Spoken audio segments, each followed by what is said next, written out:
आज जो हम गीत लेने जा रहे हैं वो है फिल्म तुलसीदास से। गीतकार गोपाल सिंह नेपाली। गोपाल सिंह नेपाली हिंदी के छायावादोत्तर काल के कवियों में महत्वपूर्ण स्थान रखते थे। वे उस काल के कवियों में से थे जब बड़े बड़े साहित्यकार और कवि फिल्मों के लिए काम करते थे। सोमेश्वर, केदारेश्वर, महेश्वर, ओंकारेश्वर, ईश्वर शब्द उनके नाम के साथ ही आता है, इसलिए वे महादेव जो हैं वो देवादिदेव महादेव हैं। आप सबको मेरा प्रणाम और स्वागत है गीतों के बोल बड़े अनमोल प्रोग्राम में, जो आप देख रहे हैं विश्व शांति दर्शन चैनल पर। चैनल की संकल्पना की है विश्व शांति के दूत विश्वधर्मी प्रोफेसर डॉक्टर विश्वनाथ कराड ने। इस कार्यक्रम के माध्यम से हम ढूंढ रहे हैं हिंदी फिल्मी गीतों में छुपा हुआ अध्यात्म, और साथ ही साथ जानकारी ले रहे हैं उन गीतकारों की जिनके विषय में हिंदी फिल्म इंडस्ट्री ज्यादातर खामोश है। पिछली बार हमने चर्चा की थी गीतकार आनंद बख्शी के लिखे गीत देखो ओ दीवानो तुम ये काम ना करो के अध्यात्म पर।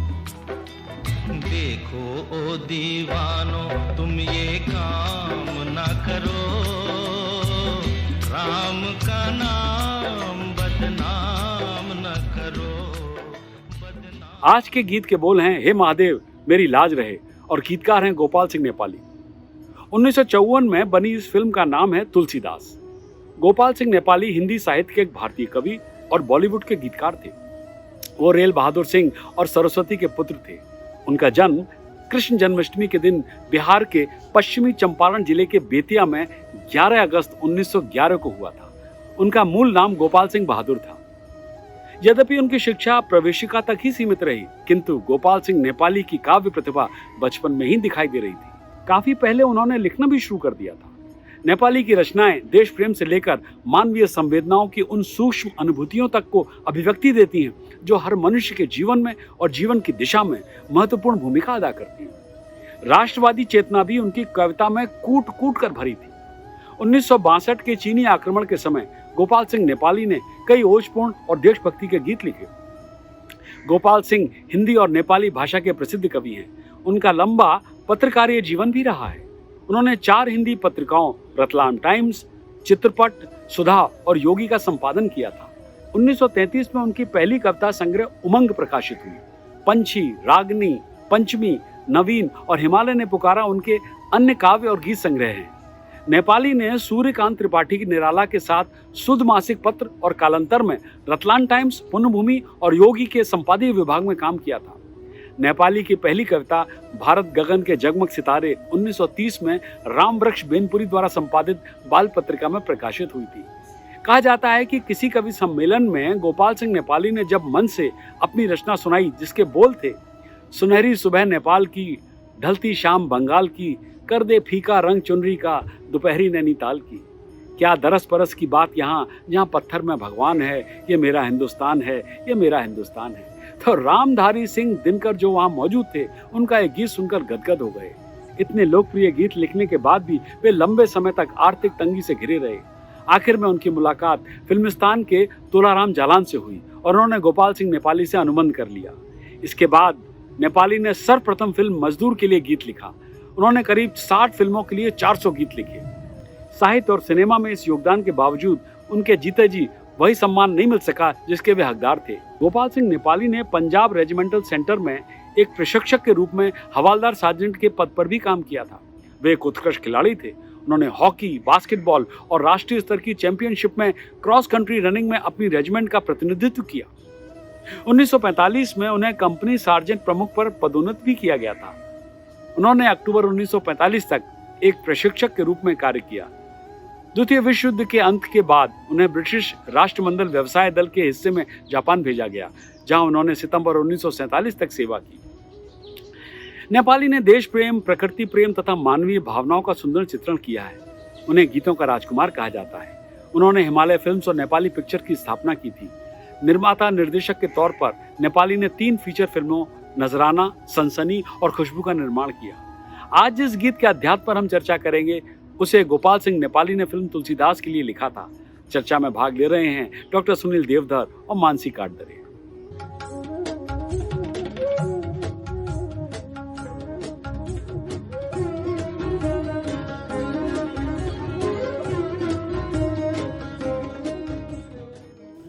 नमस्ते, प्रणाम।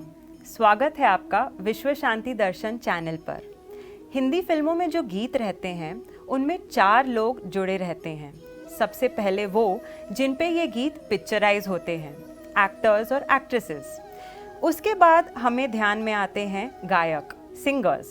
तीसरे पर म्यूज़िक कंपोजर्स जिन्होंने उस गीत को धुन दी हो, और चौथे पे फाइनली उस गीत के गीतकार यानी लिरिसिस्ट्स। प्रॉब्लम ये है कि हम गीतकार को बहुत ऑफन भूल जाते हैं। हमारा जो आज का प्रोग्राम है, गीतों के बोल बड़े अनमोल, इन्हीं लिरिसिस्ट्स और लिरिक्स पर आधारित है। और इन लिरिक्स को और गहराई से समझने के लिए और उनमें जुड़े हुए अध्यात्म को समझने के लिए हमारे साथ आज यहाँ हैं डॉक्टर सुनील देवधर जी। नमस्ते सुनील जी। नमस्कार। स्वागत है सुनील जी विश्व शांति दर्शन चैनल पर। आज जो हम गीत लेने जा रहे हैं वो है फिल्म तुलसीदास से, गीतकार गोपाल सिंह नेपाली। तो आइए सुनते हैं ये गीत। गिरी स्वर्ग से गंगा तुमने सिर धर सागर तट पहुँचाया, मैं चरणों में गिरा तो तुमने पलकों को ऊपर न उठाया। हो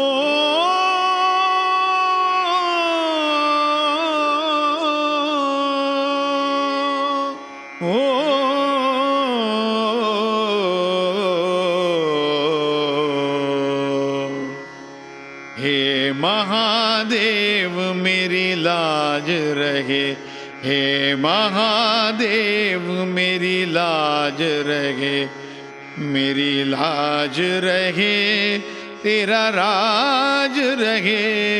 हे महादेव मेरी लाज रहे। जहर कंठ में नाग गले में आग नयन में, जहर कंठ में नाग गले में आग नयन में, फिर भी अमृत तुम ही लुटाते इस त्रिभुवन में।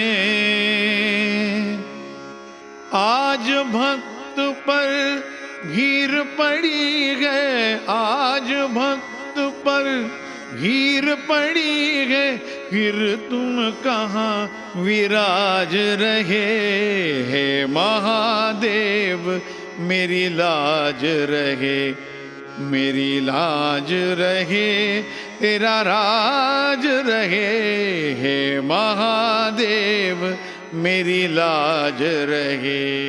हे महादेव मेरी लाज रहे, मेरी लाज रहे तेरा राज रहे। हम में से किसी को भी कभी भगवान दिखाई नहीं दिए हैं, साइंस ने कभी प्रूव नहीं किया है कि भगवान है, फिर भी उनकी श्रद्धा में, उनकी आस्था में हम क्यों जुड़े रहते हैं? बहुत अच्छा आपका प्रश्न है। और ज्ञान अब धीरे धीरे कुछ चीज़ों को सिद्ध कर रहा है जी। और जो आपने पहली ही पंक्तियां पढ़ी, महादेव मेरी लाज रहे, मेरी लाज रहे तेरा राज रहे। आपने पूछा कि भगवान हमने देखा नहीं है। आपने बुद्धि को देखा है क्या? नहीं। लेकिन उसका अस्तित्व है ना। जी। अगर हम आपसे कहें कि आप ये कहती हैं कि, और ये बड़ा इंटेलेक्चुअल सा सवाल है आपका, तो अब हम आपसे कहें कि आप पहले अपनी बुद्धि हमको दिखाओ, तो हम आपको महादेव दिखाते हैं। तो कुछ चीज़ें इस तरह से होती हैं कि वो आपके अंदर, आपके मन में और आपके प्रश्नों के उत्तर से बहुत सीधा संबंध नहीं होता। आस्था का कोई उत्तर नहीं है। और फिर जो महादेव की बात आप कर रहे हैं, हमारे यहाँ ईश्वर की जो कल्पना है वो ऐसी नहीं है कि वो हमसे कहीं बहुत दूर खड़ा है जी। और महादेव तो देवादिदेव महादेव हैं। ऐसे क्यों कहा जाता है उन्हें? महादेव इसलिए कहा जाता है कि आप ये देखिए, समुद्र मंथन हुआ जी। समुद्र मंथन में विष निकला, विष निकला तो उन्होंने अपने कंठ में धारण कर लिया, इसलिए वे नीलकंठ हो गए। जी। विष का पान किया लेकिन उसे अपने कंठ में ही धारण किया, उसकी बाधा उन्हें उत्पन्न नहीं हुई, इसलिए वो मृत्युंजय हो गए। विष जी। पीकर कोई जीवित तो नहीं रह सकता ना, जी, सही लेकिन है। उन्होंने धारण किया और वे काल को जीत लिया, मृत्यु को जीत लिया, तो मृत्युंजय हो गए। वे शायद हमारे यहाँ की एक कल्पना देखिए आप कि वे पशुपतिनाथ हैं, पशुओं के भी देव हैं। हमारे चिंतन में पशुओं की भी चिंता की गई है। वे पशुपतिनाथ हैं, जी। पशुओं के भी देव हैं। वे काशीनाथ हैं, वे विश्वनाथ हैं, और उनके नाम के साथ में आप ये देखिए कि ईश्वर शब्द भी जुड़ा है, इसलिए वे ईश्वर भी हैं। सोमेश्वर, केदारेश्वर, महेश्वर, ओंकारेश्वर, ईश्वर शब्द उनके नाम के साथ ही आता है, इसलिए वे महादेव जो हैं वो देवादिदेव महादेव हैं। सुनील जी, आप कह रहे हैं कि शिव जी देवादिदेव हैं, मान लेती हूँ, लेकिन बहुत लोग ऐसे कहते हैं कि विष्णु प्रोटेक्टर हैं, शिव डिस्ट्रॉयर हैं, तो ये शैव वैष्णव जो एक संघर्ष बना रहता है, ये कैसा, ये क्यों है? जी, बहुत अच्छा आपका प्रश्न है, और इससे जो शास्त्रार्थ हुआ है उससे बहुत से सार्थक और विधायक निष्कर्ष भी निकले हैं। और विष्णु से राम कृष्ण अवतार माने गए जी। और देवादिदेव महादेव का कोई अवतार नहीं है, जी। है ना। और वे इसलिए भी महादेव हैं, जैसा हमने आपसे कहा कि उनके नाम के साथ में ही ईश्वर शब्द जुड़ा हुआ है। और जो शंकर का स्वरूप है उनका, उसमें देखिए आपकी कितने विरोधाभासों के बीच उनका स्वरूप है। शिव परिवार का अगर चित्र आप अपने सामने लाएं तो शिव हैं, पार्वती हैं, कार्तिकेय बैठे हैं, गणेश बैठे हैं, उनका एक शिष्य भी बैठा है वीरभद्र। तो और इनके वाहनों को देखें आप, पार्वती का वाहन क्या है? सिंह जी। और शंकर का वाहन क्या है? नंदी। जी। गणपति का वाहन क्या है? चूहा। कार्तिकेय का वाहन क्या है? मोर। उनके शिष्य वीरभद्र का वाहन क्या है? श्वान, कुत्ता। अच्छा। ये प्राकृतिक रूप से एक दूसरे के विरोधी हैं सारे पशु। आप ये देखिए कि अगर कहीं सांप दिख जाए तो मोर फौरन उस पर हमला कर देगा, शेर नंदी पर जरूर ही हमला करेगा। तो ये जितने, चूहा, सांप भी उस पर अटैक कर सकता है, और श्वान भी, कुत्ता भी उस पर अटैक कर सकता है। तो आप ये देखें कि ये परस्पर विरोधी हैं, और सारे परस्पर विरोधी लोग शंकर के परिवार में एक साथ रह रहे हैं। ये प्रतीकात्मक है। तो आप ये देखिए कि ऐसा देव जो परस्पर विरोधी तत्वों को एक साथ लेके चलता हो, वो महादेव नहीं होगा तो और कौन होगा? और यही हमारी भारतीय संस्कृति का समन्वित रूप भी है। बिल्कुल, इसलिए वे देवादिदेव महादेव हैं, हमें ऐसा लगता है। आपने बिल्कुल सही कहा सुनील जी। तो आइए सुनते हैं इस गीत की आगे की लाइनें। नाथ बता दो इस मंदिर में विश्वनाथ हो, नाथ बता दो इस मंदिर में विश्वनाथ हो, आज दिखा दो कोई न जिसका उसके साथ हो,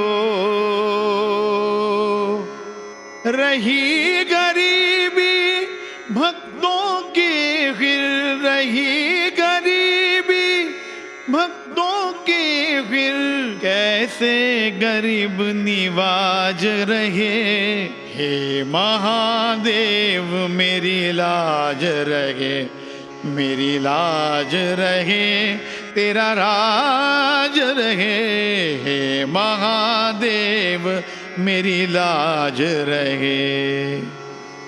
भेंट धरूं क्या राम भक्त से रामायण लो,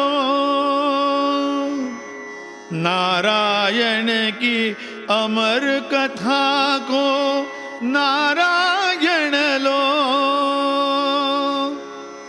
राम सखा तुम रामदास में, राम सखा तुम रामदास में, कुछ तो नाथ लिहाज रहे, हे महादेव मेरी लाज रहे, मेरी लाज रहे, तेरा राज रहे, हे महादेव मेरी लाज रहे, हे महादेव, महादेव, हे महादेव, हे महादेव, हे महादेव मेरी लाज रहे, हे महादेव मेरी लाज रहे, हे महादेव मेरी लाज रहे।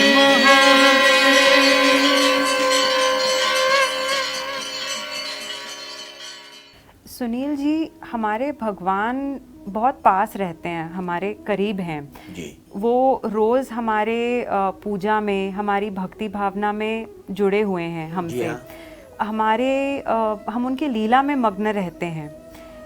ये कैसा स्वरूप है और इसमें अध्यात्म क्या छिपा है? आपका आशय हमारे उस हास परिहास के प्रसंगों से है जिसे हम ईश्वर की भक्ति में शामिल किए हुए हैं। शायद आपका प्रश्न कुछ ऐसा है जैसे वो सूरदास कृष्ण की लीलाओं का वर्णन करते वक्त उन्हें अपना मित्र कहते हुए जी, छबीले मुरली नेक बजाऊ कहते हैं।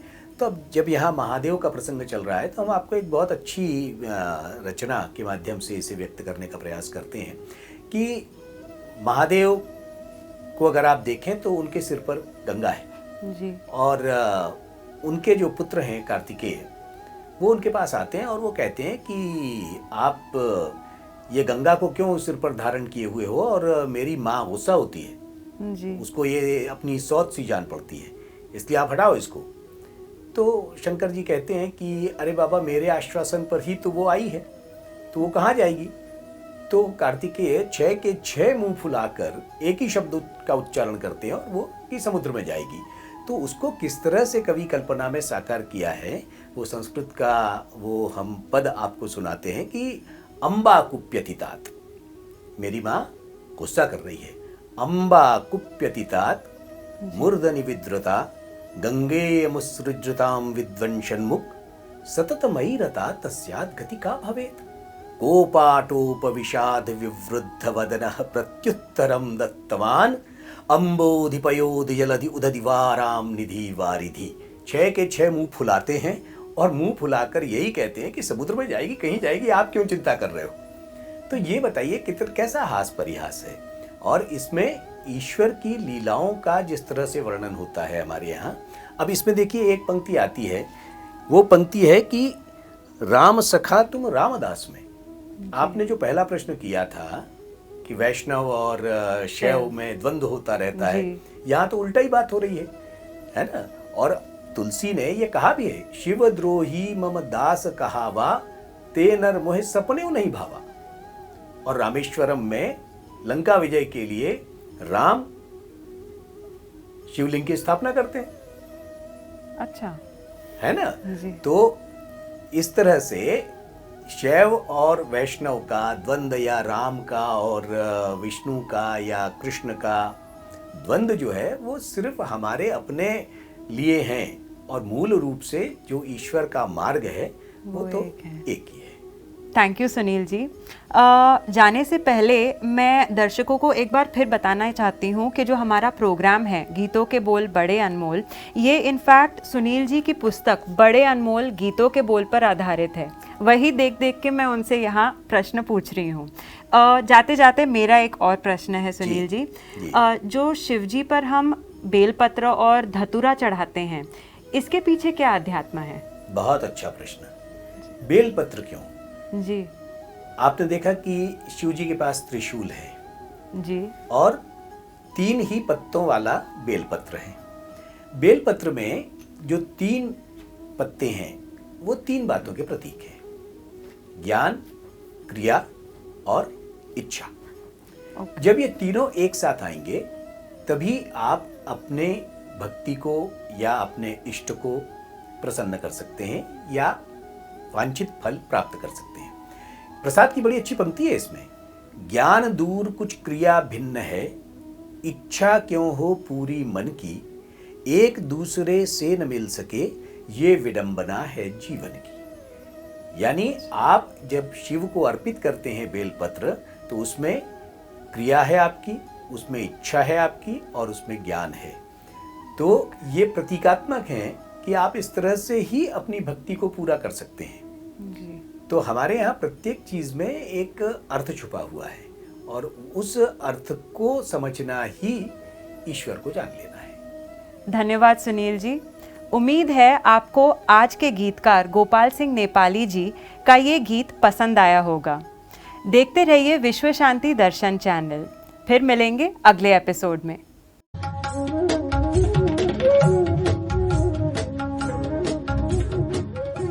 Welcome back. आप देख रहे हैं विश्व शांति दर्शन और प्रोग्राम है गीतों के बोल बड़े अनमोल।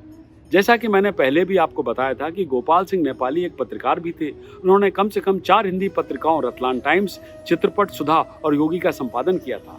फिल्मों के लिए लिखे गए उनके कुछ गीत अत्यंत लोकप्रिय हुए। 1962 में भारत चीन युद्ध के समय उन्होंने देशभक्ति की अनेक कविताएं रची। कविता के क्षेत्र में गोपाल सिंह नेपाली ने देश प्रेम, प्रकृति प्रेम तथा मानवीय भावनाओं का सुंदर चित्रण भी किया है। गोपाल सिंह नेपाली से जुड़ा हुआ एक विशिष्ट प्रसंग आपको सुनाना चाहूंगा। नेपाली जी के पुत्र नकुल सिंह नेपाली ने बंबई उच्च न्यायालय में स्लम डॉग मिलेनियर के निर्माताओं के खिलाफ एक याचिका दायर की थी, जिसमें यह कहा गया कि डैनी बॉयल ने दर्शन 2 घनश्याम गाने के लिए सूरदास को उद्धृत किया है, जो गलत है। याचिका के अनुसार नकुल सिंह नेपाली ने कहा कि यह गाना उनके कवि पिता ने लिखा था और डैनी बॉयल तथा उनकी कंपनी ने उनके पिता की प्रतिष्ठा को ठेस पहुंचाया है एवं लेखी अधिकारों का उल्लंघन भी किया है। नकुल सिंह नेपाली ने मुआवजा के रूप में 5 करोड़ रुपए और याचिका दायर होने की तिथि से निर्णय होने तक 21% प्रतिवर्ष की दर से ब्याज का दावा किया है। उन्होंने ये भी मांग की है कि फिल्म के किसी भी भाग में यह दर्शाने के लिए फिल्म निर्माताओं पर रोक लगाई जाए कि उक्त गाने के लेखक सूरदास हैं। उत्तर छायावाद के जिन कवियों ने अपनी कविता और गीतों की ओर सबका ध्यान आकर्षित किया, उनमें गोपाल सिंह नेपाली का नाम अगली पंक्ति में शामिल है। नेपाली की पहली कविता भारत गगन के जगमग सितारे 1930 में राम वृक्ष वेनीपुरी द्वारा संपादित बाल पत्रिका में प्रकाशित हुई थी। अपने समकालीन महादेवी वर्मा, सुमित्रा नंदन पंत, सूर्यकांत त्रिपाठी निराला, रामधारी सिंह दिनकर आदि के साथ उनका बहुत सम्मान था। उनकी रचनाओं को भारत के विभिन्न विश्वविद्यालयों के पाठ्यक्रम में शामिल किया गया है। गोपाल सिंह नेपाली हिंदी के छायावादोत्तर काल के कवियों में महत्वपूर्ण स्थान रखते थे। वे उस काल के कवियों में से थे जब बड़े बड़े साहित्यकार और कवि फिल्मों के लिए काम करते थे। 1944 से 1963 तक मृत्यु पर्यंत वे बंबई में फिल्म जगत से जुड़े रहे।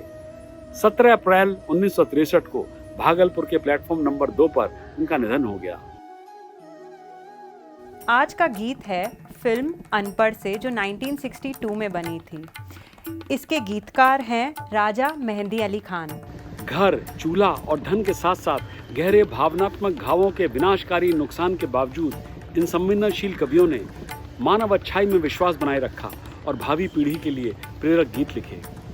कि हम संगीतकार की बात करते हैं, लेकिन संगीतकार अकेला कुछ नहीं है ना, उसके साथ कितने सारे साजिंदे होते हैं, कितने सारे वाद्य होते हैं, उनका तो कभी कोई नाम ही नहीं जानता। और इसी के साथ आज के इस एपिसोड को यहीं देते हैं विराम। अगली बार राजा मेहंदी अली खां के लिखे फिल्म अनपढ़ के गीत है ऐसी में प्यार की आबरू, उसके अध्यात्म पर चर्चा करेंगे। सब्सक्राइब कीजिए और देखते रहिए विश्व शांति दर्शन।